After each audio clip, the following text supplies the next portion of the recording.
right, so we got the MVP race going for the regular season, and the finalists are Josh Allen of the Bills, Joe Burrow of the Bengals, Jalen Hurts of the Eagles, Justin Jefferson of the Vikings, and Patrick Mahomes of the Chiefs. Do you think that the NFL MVP should be based on stats, the value the player has to the team, or the value the player has to the league? Like, where's the emphasis on what makes a person an NFL MVP?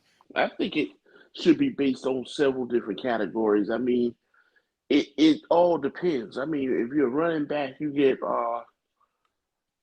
hey 2,000 yards or 2,300 yards, something never been done before, and your team is winning.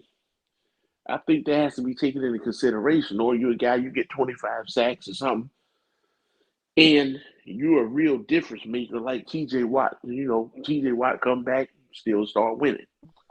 Yeah, you say, well, okay, being as he's on defense and he has such a big impact on team, you can really consider that.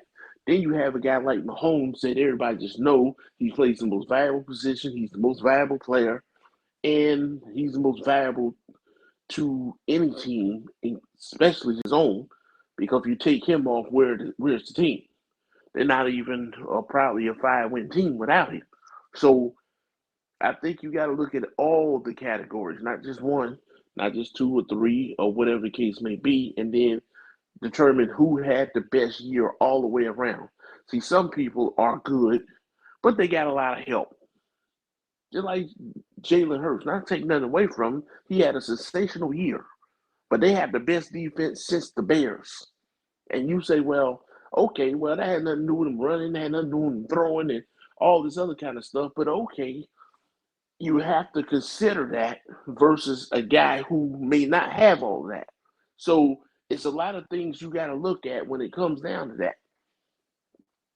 So I think you need to go to all categories, not just some, and depends on what the situation is.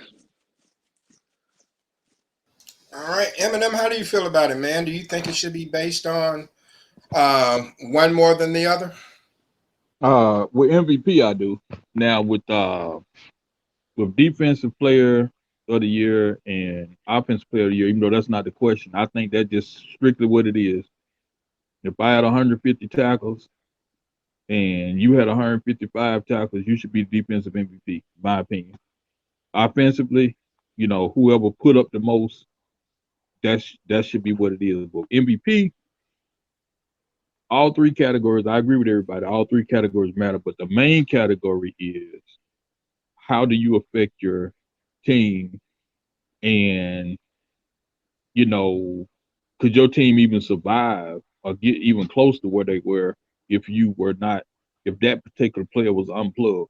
Some years it's easier to gauge than others, especially on a team that don't really have a lot of success. Sometimes it's easy to just kind of figure out who the MVP probably is.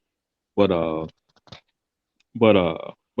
think that with the league MVP, it should be, pretty much the main category should be like you know, your contribution to the team. Now a problem I always had with the MVP is, like, I give you an example. In my opinion, clearly, we wouldn't be where we are with Jalen Hurts, but at the same time, we wouldn't be there, in my opinion, without Jason Kelsey either. But a center never gonna get the MVP. That's never even a possibility. Don't seem like. So that's what I'm getting at. Like the MVP is pretty much strictly quarterbacks, and uh yeah, even when it's a running back or a receiver, I mean, unless they just doing something never been done before, they still won't give it to them. So I think it ought to be defined a little bit better is what an MVP is. I think it kind of is a carryover. The last maybe 15 years, I think it's just a carryover of the Heisman Trophy. The Heisman Trophy has kind of been always tilting over the last 15 years, more so to quarterbacks. A couple of years, it was the running backs got it. But, I mean, it kind of started being more like a position-specific thing more so than what you actually bring to your team. Roughing the passer, 15-yard penalty, automatic first down. Roughing the passer, 15-yard penalty, automatic first down.